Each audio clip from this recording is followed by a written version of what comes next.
છે તેમને પણ ક્યાંક નુકસાની ભોગવવાનો વારો આવ્યો છે, કારણ કે 142 લોકોની જે સીટ સાથે પ્લેન ક્રેશ થયું છે એમાં 142 માંથી કોઈ પણ વ્યક્તિને બચવાની સંભાવના નથી. પછી વિજયભાઈ રૂપાણી જ કેમ ન હોય એવા પુષ્ટિ હું નથી કરતી, પરંતુ સમાચાર એવા સામે આવી રહ્યા છે.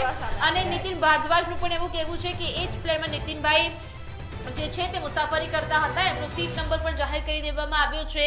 અને હવે સવાલો એ થઈ રહ્યા છે કે બચાવની કામગીરી કરવા માટે તંત્ર તૈયાર છે, પણ આખરે તંત્ર બચાવે કોને? કારણ કે બધાના જ મૃતદેહો સામે આવી રહ્યા છે, બધા જ લોકો આગમાં બળીને ભઠ્ઠું થઈ ગયા છે. આપણા દેશના વડાપ્રધાન નરેન્દ્રભાઈ મોદી, કેન્દ્રીય ગૃહમંત્રી અમિત શાહ દિલ્હીથી અમદાવાદ આવવા માટે હવે રવાના થઈ ગયા છે. તમને રોકવા માંગીશ, કારણ કે સૌથી મોટા સમાચાર સામે આવ્યા છે કે અમદાવાદની દરેક ફ્લાઇટ રદ કરવામાં આવી છે. અમદાવાદ એરપોર્ટથી જેટલી પણ ઓપરેટ થતી ફ્લાઇટ છે બધી રદ કરવામાં આવી છે. તેની સાથે સાથે જ્યાં પણ ઘટના સ્થળ છે, જે અમદાવાદનું આ એર ઇન્ડિયાનું જે પ્લેન ક્રેશ થયું છે તે સ્થળ ઉપર તમામ ફાયર બ્રિગેડની ટીમ તૈનાત કરવામાં આવી છે. અને વડોદરાથી પણ કેટલીક મુસ્કાન ફાયર બ્રિગેડની ટીમ મંગાવવામાં આવી છે, એટલે તાત્કાલિક ધોરણે જે છે તે આગને કાબૂમાં લઈ શકાય છે, બચાવની કામગીરી કરી શકાય. અને જે રીતે આપણે વિડીયો જોઈએ છીએ તે રીતે મુસ્કાન આપણને લાગે છે કે જે મુસાફરો 242 મુસાફરો હતા એ કોઈના કોઈ કારણસર પોતાના કામના કારણે મુસાફરી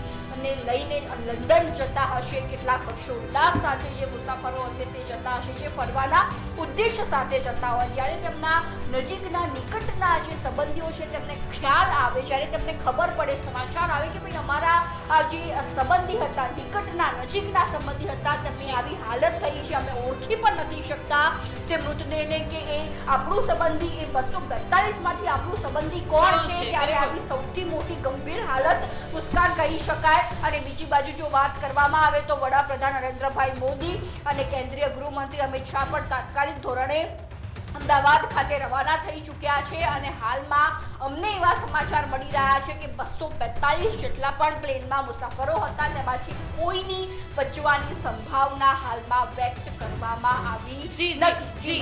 બીજા સમાચાર સૌથી મોટા તમને આપવા છે કે જે પ્લેન ક્રેશ થયું છે એના બાબતે ડીજીસીએ પ્લેન ક્રેશ વિશે માહિતી તમને આપી દે કે કેપ્ટન સુમિત સભરવાલ જે 8200 કલાકનો અનુભવ ધરાવતા એલટીસીમાં છે, આ સાથે કો પાયલટને 1100 કલાક ઉડાનનો અનુભવ હતો.